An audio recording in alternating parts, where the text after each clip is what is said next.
नमस्कार दोस्तों, कैसे आप सब लोग। स्वागत है अपने चैनल GJ7 ट्यूटोरियल्स पे। मैं मनीष, आपका टीचर, आपका दोस्त स्वागत करता हूं। आज मैं चैप्टर लेके आया हूं, कक्षा जो हम पढ़ने वाले हैं क्लास 11th के हिस्ट्री, जिसका हिंदी में लिखा है विश्व इतिहास कुछ विषय। बहुत इंटरेस्टिंग बुक है दोस्तों। इस बुक से हम अपने इतिहास जानने का बारे में पढ़ेंगे। इतिहास में कैसे क्या इतिहास के वो पन्ने उठा के देखेंगे कि इसमें बहुत सारे राज जो छुपे हुए हैं उसके बारे में हम जानेंगे। तो इसको एक चैप्टर की तरह नहीं, एक सीखने के पर्पज़ से हम देखते हैं, ताकि हमें काफ़ी अपनी नॉलेज और गेन कर सके और हम इसके बारे में अच्छे से जान सके। तो चलिए आज इसका पहला चैप्टर स्टार्ट करते हैं। और एक और खासकर बात दोस्तों कि ये चैप्टर जो है पार्ट्स में आएंगे ताकि आप ज़्यादा बोर ना हो। तो चलिए सीधा चैप्टर पे चलते हैं। जैसा कि आप देख रहे हैं, विषय एक है लेखन कला और शहरी जीवन। ठीक है, तो इससे पहले जो भी आप देख रहे हैं डिस्क्रिप्शन फोटोज़ में कालक्रम एक, तो ये डेमोन्स्ट्रेशन है। इसके बारे में आप अपने बुक से ही पढ़ सकते हैं। ठीक है, और ना हो तो इस पर मैं पर्टिकुलर वीडियो बना के आपको बेसिक्स का, ताकि आपको अच्छे से समझा सकूँ। तो चलिए दोस्तों सीधा चैप्टर पे चलते हुए। तो पहला चैप्टर है हमारा लेखन कला और शहरी जीवन। तो लेखन कला कैसे था और शहरी जीवन कैसे है। तो अभी तक आपने 10th में पढ़ा था, अब ये 11th का है कि शहरी जीवन की शुरुआत मेसोपोटामिया में हुई थी। अब चलिए, बहुत इंटरेस्टिंग मेसोपोटामिया क्या है। मेसोपोटामिया में पुरातत्वीय खोजों की शुरुआत 1840 के दशक में हुई। वहाँ एक या दो स्थलों पर, जैसे उरुक और मारी में, जिन पर आगे चर्चा करेंगे, उत्खनन कार्य कई दशकों तक चलता रहा। भारत में किसी भी स्थल पर इतने लंबे अरसे तक खुदाई की कोई परियोजना नहीं चली। ठीक है, आप जानते ही हैं कि अगर हमारा पुरातत्व के जो विभाग है वही हमारे खोज में बताते हैं कि कौन कौन सी पुरानी सभ्यताएं हमें मिली और इनकी खुदाई में क्या था, मेसोपोटामिया मिली। इन्हीं के खुदाइयों के फलस्वरूप आज हम इतिहास के स्रोतों के रूप में सैकड़ों की संख्या में इमारतों, मूर्तियों, आभूषणों, कब्रों, औजारों और मुद्राओं का ही नहीं, बल्कि हजारों की संख्या में लिखित दस्तावेजों की भी अध्ययन कर सकते हैं। ठीक है, अब आप पढ़ेंगे फरात। तो फरात के बारे में जानेंगे। यूरोप वासियों के लिए मेसोपोटामिया इसलिए महत्वपूर्ण था क्योंकि बाइबल के प्रथम भाग ओल्ड टेस्टामेंट में इसका उल्लेख कई संदर्भों में किया गया है। उदाहरण के लिए ओल्ड टेस्टामेंट की बुक ऑफ जेनेसिस में शिमार का उल्लेख है, जिसका तात्पर्य अर्थात सुमेर ईंटों से बने शहरों की भूमि से है।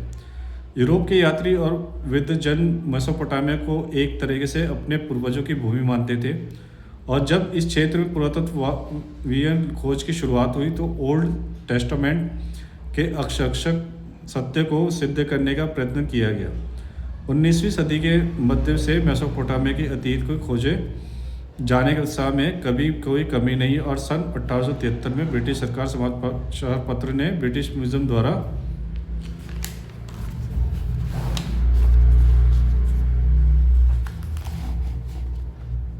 प्रारूप किए खोज अभियान का खर्च उठाया, जिसके अंतर्गत मेसोपोटामिया में एक ऐसी पट्टिका टैबलेट की खोज की जानी थी जिस पर बाइबल में उल्लेखित जल पालन, जिसको फ्लड की कहानी का अंकन था।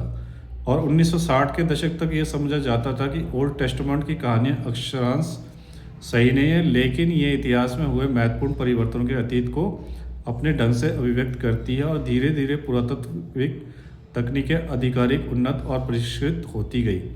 इसके अलावा भिन्न भिन्न पहलुओं पर ध्यान दिया जाने लगा, और यहाँ तक कि आम लोगों के जीवन की भी परिकल्पना की जाने लगी। बाइबल की कहानियों की अक्षरश सच्चाई को प्रमाणित करने का कार्य गौण को हो गया। आगे के अनुभागों में हम जिन बातों पर चर्चा करें उनमें से अधिकांश इस पर्वतीय अध्ययनों पर आधारित है। ठीक है, अब हम चलते हैं पार्ट पे। अब शुरू से देखते हैं कि शहरी जीवन की शुरुआत मेसोपोटामिया, जैसा कि सारा मैंने आपको बताया मेसोपोटामिया के बारे में पढ़ा, तो आप समझ गए होंगे। आगे देखिए क्या होता है कि मेसोपोटामिया में हुई थी फरात, यूफ्रेट्स जिसको इंग्लिश में कहते हैं, और दजला नदियों के बीच स्थित यह प्रदेश आजकल इराक गणराज्य का हिस्सा है। तो आपने सुना होगा दजला और फरात नदियों के बीच क्या मिला था, मेसोपोटामिया था, और वही आज इराक है। ठीक है, इराक गणराज्य का हिस्सा है। मेसोपोटामिया की सभ्यता अपनी संपन्नता, शहरी जीवन, विशाल एवं समृद्ध साहित्य, गणित और खगोल शास्त्रों के लिए प्रसिद्ध है।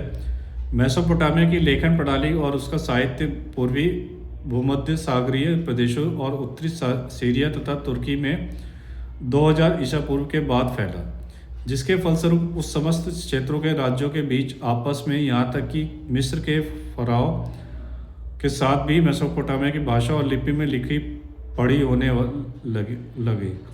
यहाँ हम शहरी जीवन को लेखन के बीच के संबंधों की खोज करने का प्रयत्न करेंगे और फिर यह जानना चाहेंगे कि लेखन के सतत परंपरा से क्या क्या प्रतिफल प्राप्त हुए। अभिलिखित इतिहास के आरंभिक काल में इस देश को मुख्यतः इसके शहरीकृत दक्षिण भाग को नीचे विवरण देखे सुमेर, जो हमने पढ़ लिया, ठीक है, और अक्कद कहा जाता है था। 2000 ईसा पूर्व के बाद जब बेबीलोन एक महत्वपूर्ण शहर बन गया तथा दक्षिणी क्षेत्र को बेबीलोनिया कहा जाने लगा, लगभग 1100 ईसा पूर्व से जब असीरियाइयों ने उत्तर में अपना राज्य स्थापित कर लिया था, तब उससे क्षेत्र को असीरिया कहा जाने लगा। उस प्रदेश की प्रथम ज्ञात भाषा सुमेरियन यानी सुमेरी थी। धीरे धीरे 2400 ईसा पूर्व के आसपास जब अकदी भाषा लोग यहाँ आ गए, तब अकदी ने सुमेरी भाषा का स्थान ले लिया। कब आए? 2400 ईसा पूर्व में कौन आए? अकदी भाषी लोग। तब इसका अकदी ने सुमेरी भाषा का स्थान ले लिया और अकदी भाषा सिकंदर के समय 336 से 323 ईसा पूर्व तक कुछ क्षेत्रीय परिवर्तनों के साथ फलती फूलती रही। 1400 ईसा पूर्व से धीरे धीरे अरामाइक भाषा का भी प्रवेश शुरू हुआ। यह भाषा हिब्रू से मिलती जुलती थी और 1000 ईसा पूर्व के बाद व्यापक रूप से बोली जाने लगी थी। यह आज भी इराक के कुछ भागों में बोली जाती है। यहाँ भी हम देख लेते हैं कि मेसोपोटामिया नाम यूनानी भाषा के दो शब्दों मेसोस यानी मध्य और पेटोमोस यानी नदी से मिलकर बना है। किस किस से बना है? यूनानी भाषा के दो शब्द मेसोस से और पेटोमोस यानी नदी से मिलकर बना है, और इसलिए मेसोपोटामिया शब्द दजला फरात नदियों के बीच की उपजाऊ धरती से इंगित करता है। जैसा कि आप यहाँ भी देख सकते हैं कि बाइबल के अनुसार यह जलप्लावन पृथ्वी पर संपूर्ण जीवन को नष्ट करने वाला था, जो हमने भी यहाँ पढ़ा था। किंतु परमेश्वर ने जलप्लावन के बाद भी जीवन को पृथ्वी पर सुरक्षित रखने के लिए नोआ नाम के एक मनुष्य को चुना, और नोआ ने एक बहुत विशाल नाव बनाई और उसमें सभी जीव जंतुओं का एक एक जोड़ा रख लिया। और जब जलप्लावन हुआ तो बाकी सब कुछ नष्ट हो गया, जिसको कहते तूफान आना, पर नाव में रखे सभी जोड़े सुरक्षित बच गए। ऐसे ही एक कहानी मेसोपोटामिया के परंपरागत साहित्य में भी मिलती है, और इस कहानी में मुख्य पात्र जियोसुद्र या उत्नापिष्टिम कहा जाता था। ठीक है, ये मेसोपोटामिया की कहानी में मिलता था। अब आप यहाँ पे नक्शा देख सकते हैं कि ये काला सागर है आपका, ये तुर्की है, ये भूमध्य सागर है। जैसा कि आप नक्शे में देख सकते हैं, ये काला सागर है, ये तुर्की है, ये भूमध्य सागर है, मिस्र है, नील नदी है, लाल सागर है, सीरिया है, लेबनान है, फिर कैस्पियन सागर है, अरल सागर है, दजला है, फरात है। ठीक है, इसके साथ था मेसोपोटामिया। फिर सीरिया, लेबनान हो गया आपका, मारा हो गया, बेबलीन हो गया, उरुग हो गया, ईरान हो गया। ठीक है, फारस की खाड़ी होगी और अरब सागर हो गया।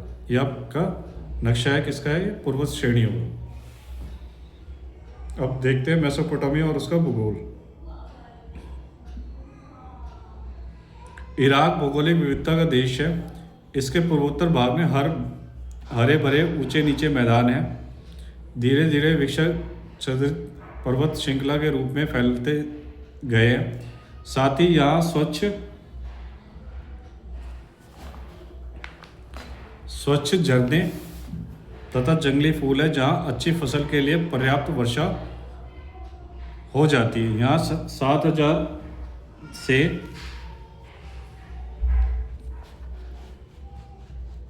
6000 ईसा पूर्व के बीच की खेती शुरू हो गई थी। ठीक है, उत्तर में ऊंची भूमि है जहाँ स्टेपी घास के मैदान है। यहाँ पशुपालन खेती की तुलना में आजीविका का अधिक सच्चा और अच्छा साधन है। सर्दियों की वर्षा के बाद भेड़ बकरियां यहाँ उगने वाले छोटी छोटी झाड़ियों और घास को से अपना भरण पोषण करते हैं। पूर्व में दजला की सहायक नदियां ईरान के पहाड़ी प्रदेशों में जाने के लिए परिवहन अच्छा साधन है। दक्षिणी भाग के एक रेगिस्तान है और यही वह स्थान है जहाँ सबसे पहले नगरों और लेखन प्रणाली का प्रादुर्भाव हुआ। नीचे देखिए, इन रेगिस्तानों में शहरों के लिए भरण पोषण का साधन बन सकने की क्षमता थी, क्योंकि फरात और दजला नाम की नदियाँ उत्तरी पहाड़ों से निकलकर अपने साथ उपजाऊ बारीक मिट्टी लाती रही है। जब इन नदियों में बाढ़ आती है अथवा जब इनके पानी की सिंचाई के लिए खेतों में ले जाया जाता है, तब यह उपजाऊ मिट्टी वहाँ जमा हो जाती है। मानचित्र में आप देख सकते हैं कि मेसोपोटामिया और पर्वत स्टेपी रेगिस्तान दक्षिण का संचित क्षेत्र है, जिसमें आपका वालिक नदी है, हावूर नदी है, ठीक है, विनबेव है, न्यूरंद है, अरसुर है, बगदाद है, बेबलीन है। तो इसमें क्या है कि मरुस्थल, ये सारा आपका मरुस्थल एरिया है। कृषि उत्पादकता का प्रदेश देख सकते हैं आप, ये जो आप देख रहे हैं, और संचित कृषि प्रदेश का दक्षिणी सीमा है। और ये जितने भी आप पहाड़ देख रहे हैं सब क्या है, आपका पर्वतीय क्षेत्र है।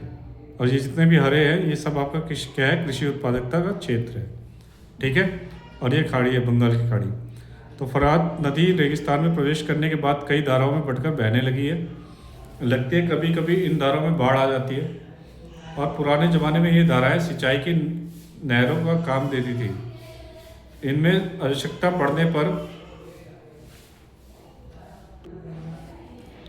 गेहूं, जौ और मटर या मसूर के खेतों की सिंचाई की जाती थी।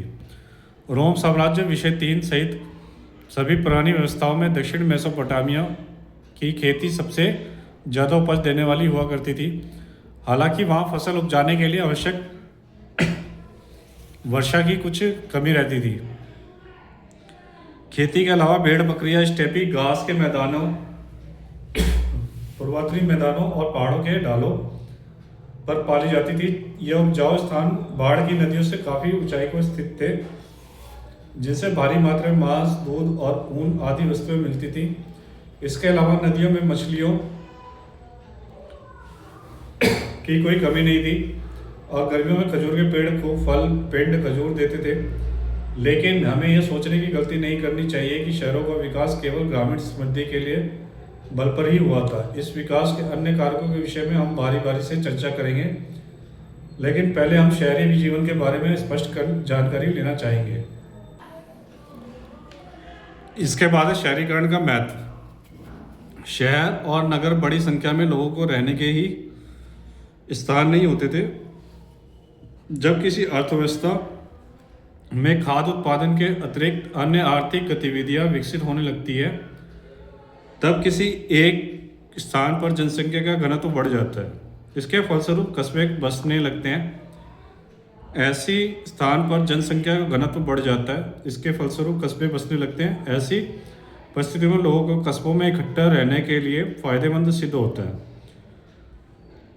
विशेषतः इसलिए क्योंकि शहरी अर्थव्यवस्थाओं में खाद्य उत्पादन के अलावा व्यापार उत्पादन और तरह तरह की सेवाओं को भी महत्वपूर्ण भूमिका होती है।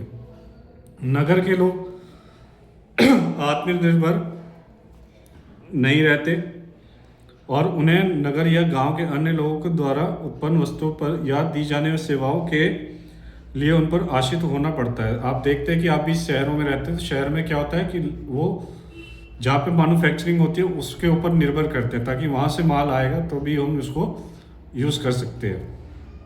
उनमें आपस में बराबर लेन देन होता रहता है।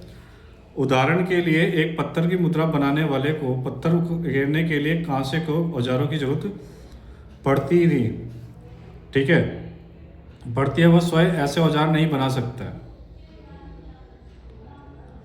और वह यह भी नहीं जानता कि मुद्राओं के लिए आवश्यक रंगीन पत्थर वह कहाँ से प्राप्त करे। उसकी विशेषता तो सभी नक्काशी यानी पत्थर उकेरने तक ही सीमित होती है। यह व्यापार करना नहीं जानता। कांसे के औजार बनाने वाला भी धातु, तांबा या रागा टिन लाने के लिए खुद बाहर नहीं जाता। साथ ही उसे ईंधन के लिए हरदम लकड़ी के कोयले की जरूरत रहती है। इस प्रकार श्रम विभाजन, डिवीजन ऑफ लेबर, शहरी जीवन की विशेषता है। इसके अलावा शहरी अर्थव्यवस्था में एक सामाजिक संगठन का होना भी जरूरी है। शहरी विनिर्माताओं के लिए ईंधन, धातु, विभिन्न प्रकार के पत्थर, लकड़ी आदि जरूरी चीज़ें भिन्न भिन्न जगहों से आती है, जिनके लिए संगठित व्यापार और भंडारण की भी आवश्यकता होती है। शहरों में अनाज और अन्य खाद्य पदार्थ गांवों में आते हैं और इनके संग्रह का वितरण के लिए व्यवस्था करनी होती है। इसके अलावा और भी अनेक प्रकार के क्रियाकलापों में तालमेल बैठाना पड़ता है। मुद्रा काटने वाले को केवल पत्थर ही नहीं, उन्हें तराशने के लिए औजार और बर्तन भी चाहिए। जाहिर है कि ऐसे प्रणाली में कुछ लोग आदेश देते हैं और दूसरों उनका पालन करते हैं। इसके अलावा शहरी अर्थव्यवस्था को अपना हिसाब किताब लिखित रूप में रखना होता है। ठीक है, ये शहरीकरण का महत्व था। अब इसके साथ आप देख ले सकते हैं कि मेसोपोटामिया के प्राचीनतम नगरों का निर्माण कांस्य युग यानी लगभग 3000 ईसा पूर्व में शुरू हो गया था और कांसा, तांबा और रागे के मिश्रण से बनता है। कांसे के इस्तेमाल का मतलब है कि ये धातुएं दूर दूर से मंगाई जाती थी और बढ़ई का सही काम करने, मनकों में छेद करने, पत्थर की मुद्राएं उकेरने, फर्नीचर में जड़ने, सीपियाँ काटने आदि कामों के लिए धातु के औजारों की जरूरत पड़ती थी। मेसोपोटामियाई हथियार भी कांसे के ही होते थे। उदाहरण के लिए भालों और नौकों कांसे की बनी होती थी, जिन्हें हम पृष्ठ 38 पर देख सकते हैं। ठीक है, ये हम देखेंगे 38 पर पीछे पर। और थोड़ा इसके बारे में भी जानकारी ले लेते हैं कि वह का शीर्ष 3000 ईसा पूर्व उरुक नगर में एक स्त्री का यह सिर एक सफ़ेद संगमरमर के तराश कर बनाया गया था। उसकी आंखों और भौं में क्रमश नीले लाजवट लेपिस लजुली तथा सफ़ेद सीपी और काले डामर बिटमन की जड़ाई की गई होगी। सिर के ऊपर का एक खांचा बना हुआ है और जो शायद गहना पहनने के लिए बनाया गया था। यह मूर्तिकाल का एक विश्व प्रसिद्ध नमूना है। इसके मुख, ठोड़ी और गालों की सुकोमल सुंदर बनावट के लिए इसकी प्रशंसा की जाती है। यह एक ऐसे कठोर पत्थर में तराशा गया है जिससे काफ़ी अधिक दूरी से लाना पड़ता होगा। पत्थर लाने से लेकर इस मूर्ति के निर्माण में और किन विषयों का योगदान रहा होगा, इनकी सूची बनाई है। तो दोस्तों, आज हम वीडियो को यहीं तक रखते हैं। ये पहला पार्ट है, तो ताकि आपको वीडियो ज़्यादा लंबी ना हो जाए और आपकी बोरियत का भी ध्यान रखना है। तो वीडियो कैसी लगी आप लोग मुझे कमेंट के माध्यम से ज़रूर बताइएगा। और क्लास में कोई भी प्रॉब्लम हो तो आप मुझसे कांटेक्ट कर सकते हैं। फेसबुक और इंस्टाग्राम पे भी जुड़ सकते हैं और मुझे व्हाट्सएप और टेलीग्राम पे भी आप मुझे फॉलो कर सकते हैं, ताकि आपको PDF वगैरह कुछ भी नोट्स वगैरह चाहिए तो मैं आपको अवेलेबल करा सकता हूँ। और मेरी क्लासेस ऑनलाइन ऑफलाइन दोनों चलती है। जो क्लास ज्वाइन करना चाहते हैं मुझे बता सकते हैं। तो वीडियो पे एंड तक बने रहने के लिए धन्यवाद। जो पहली बार आए हैं चैनल पे तो लाइक, सब्सक्राइब और शेयर जरूर करिएगा, ताकि और लोगों तक ये क्लास पहुँच सके। और मिलते हैं बहुत जल्द नेक्स्ट वीडियो में। Thank you.